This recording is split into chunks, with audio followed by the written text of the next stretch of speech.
Bismillahirrahmanirrahim. Assalamualaikum warahmatullahi taala wabarakatuh. Okey, nama saya Muhammad Daniel Syahmi bin Muhammad Zubir. AS 10519. Okey. Pada hari ini saya akan membentangkan tentang satu projek fizik yang mana kod bagi fizik, subjek fizik adalah ASP 0505. Okey, nama bagi projek ni adalah Electrical Consumption Project. Okey, kenapa projek ni dijalankan? Projek ni dijalankan dengan tiga sebab, tiga objektif. Objektif yang pertama adalah untuk melihat berapa banyak elektrik yang digunakan di rumah, yang mana saya ukur penggunaan elektrik berdasarkan kilowatt hour dan jumlah kos yang perlu saya bayar untuk, bukan saya bayar, yang perlu keluarga saya bayar untuk penggunaan kos elektrik. Seterusnya, objektif yang kedua adalah untuk membandingkan bilangan bil, iaitu kos yang perlu dibayar, dengan consumption, iaitu penggunaan elektrik sepanjang 3 bulan. Okay, bulan yang saya guna adalah bulan Julai 2019, November 2019 dan Januari 2020.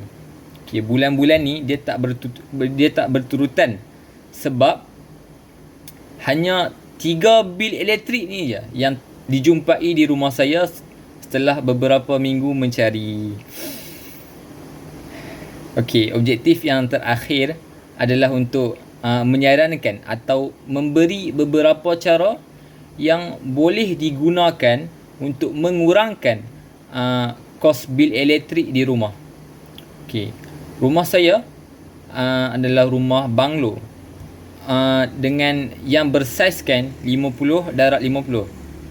Okey, rumah saya juga menggunakan tarif TNB. Tarif TNB ni dia betul, tarif TNB. Okey, saya cerita dulu pasal objektif. Okey, untuk memastikan objektif saya ni tercapai, saya menggunakan 4 cara di rumah. Okey, cara yang pertama adalah dengan melihat. Okey, mula-mula saya lihat barang-barang elektrik di rumah dan bagaimana barang-barang itu digunakan, kekerapan barang tu digunakan. Okey, contohnya berapa jam barang tu digunakan setiap hari, dan berapa watt yang barang tu guna. Contohnya LED bulb, contohnya mentol lampu, contohnya 9 watt dia guna. Betul, 9 watt. Okey, lepas tu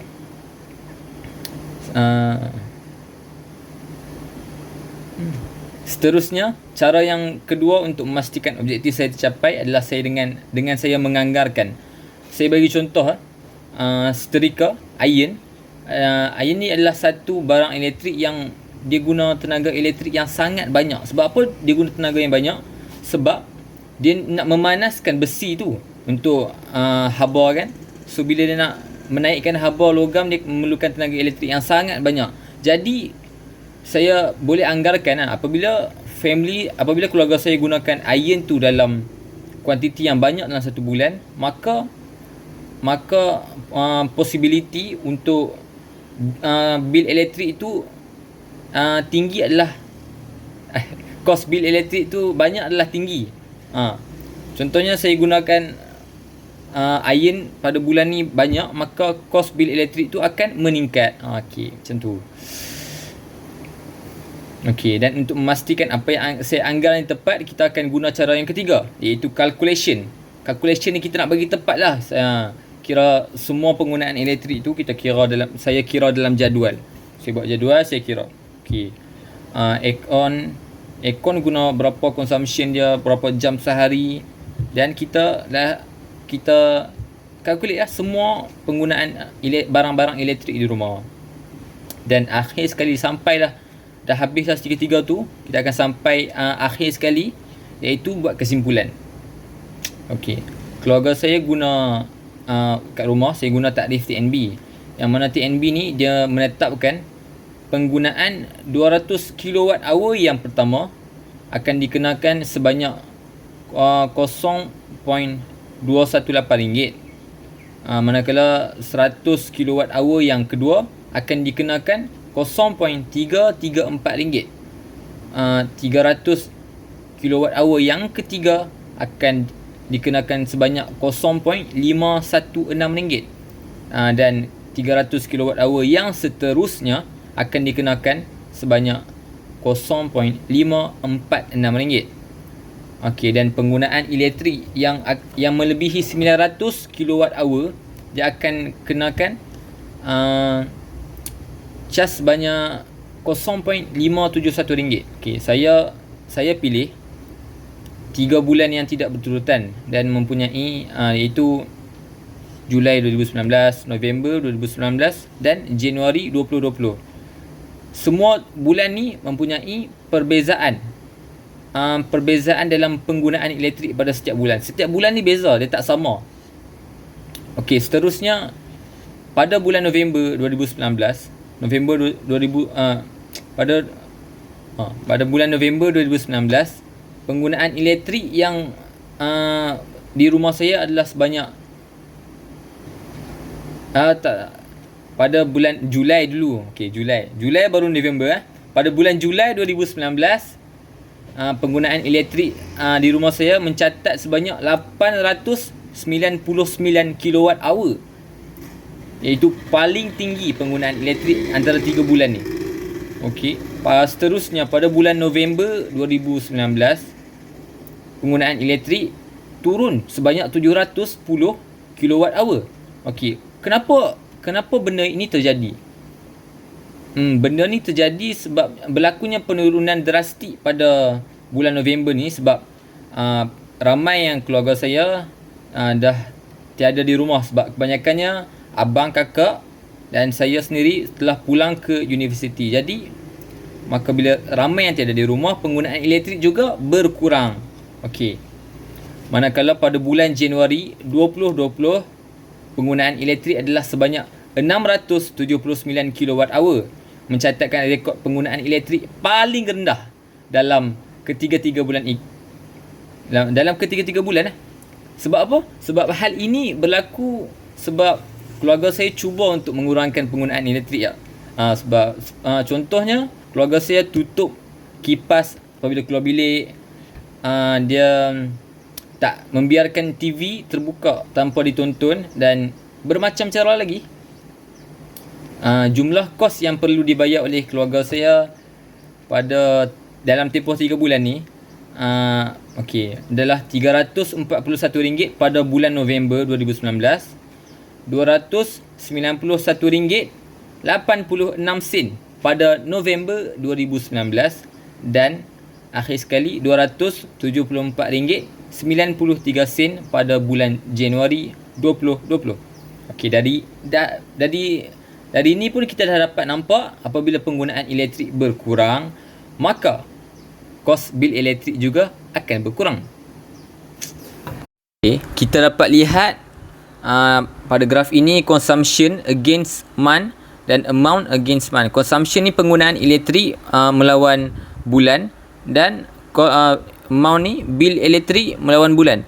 Okey, kita dapat tengok penggunaan elektrik berkurang dari bulan ke bulan dan kos bil elektrik juga berkurang dari bulan ke bulan. Okey, kenapa bulan Januari 2020 ni penggunaan elektrik paling kurang? Kenapa? Okay, jadi mari kita tengok. Saya telah buat calculation untuk membandingkan. Saya buat 2 calculation pada November 2019 dan Januari 2020.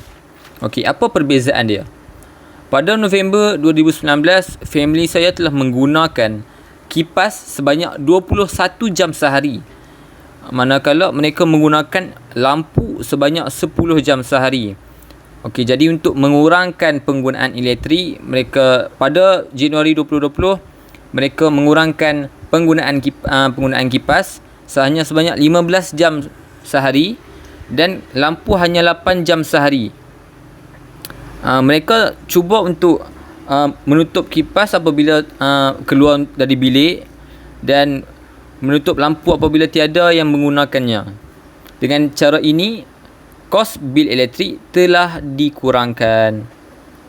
Okey. Saya juga telah buat graf perkakas elektrik yang mana paling banyak menggunakan tenaga elektrik. Okey.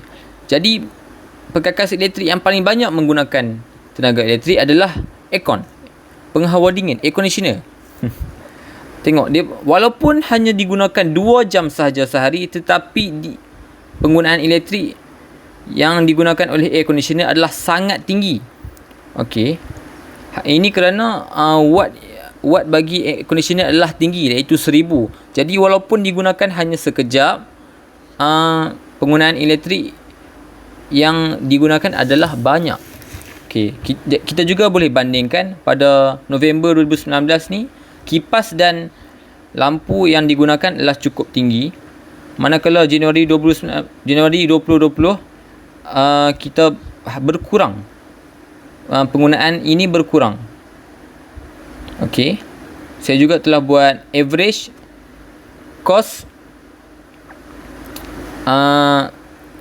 cost untuk bulan. Contoh average cost pada 3 bulan berikut.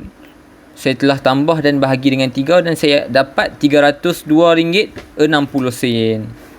Saya juga telah buat average daily rate. Pada setiap hari berapa banyak penggunaan tenaga yang telah saya gunakan, dan saya telah dapat sebanyak 24.86 kWh. Okey, pada akhir sekali saya akan menyarankan beberapa cara untuk mengurangkan kos bil elektrik di rumah. Okey.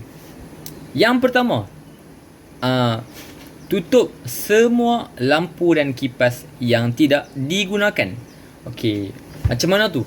Apabila kita keluar dari bilik, kita tutup terus kipas, kita tutup lampu, kita keluar pergi makan ke. Okey, contohnya kat ruang tamu, kita duduk tempat makan. Ruang tamu tak ada orang, kita tutup kipas, tutup lampu. Sebab tak ada orang yang guna. Apabila malam kita tengok TV, dah bosan dah tengok TV, nak tengok phone, kita tutup TV, tengoklah phone. Okey, yang kedua, kita cabut semua plug perkakas elektrik yang tidak digunakan. Contohnya kita guna microwave, kita guna iron. Apabila kita habis guna, cabut plug daripada switch. Sebab apabila kita masih pasang plug pada switch, benda tu akan masih menggunakan tenaga elektrik walaupun dalam kuantiti yang sedikit. Yang ketiga, kita boleh sidai baju. Kenapa sidai baju? Sidai baju untuk mengelakkan menggunakan dryer dalam mesin basuh. Sebab untuk mengeringkan baju, mesin basuh perlu menggunakan tenaga elektrik yang banyak untuk mengeluarkan haba. Apa-apa je perkakas elektrik yang mengeluarkan haba akan menggunakan tenaga elektrik yang banyak. Contohnya iron, pengering baju. So kita gunakan alternatif lain, kita sidailah baju. Okey, yang keempat,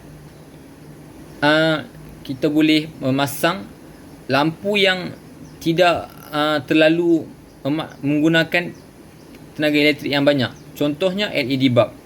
LED bulb lebih menjimatkan berbanding lampu Kalimantan ni. Cerahnya sama je. Cerah juga. Okey, yang keenam, macam mana nak mengurangkan bil elektrik untuk air conditioner. Okey, air conditioner ni kita perlulah selalu memastikan air conditioner ni tidak tersumbat. Apabila air conditioner tersumbat, dia akan menggunakan lebih banyak tenaga elektrik untuk menyejukkan bilik tu. Okey, yang terakhir, kita boleh jimat duit kita dengan menggunakan solar energy, tenaga solar. So apabila kita guna tenaga solar, kita dah tak guna tenaga elektrik yang kita dah tak beli tenaga elektrik daripada TNB. So kita akan dapat jimat cost bill kat situ. Itu saja daripada saya. Bila taufiq wal hidayah. Wassalamualaikum warahmatullahi wabarakatuh. Terima kasih.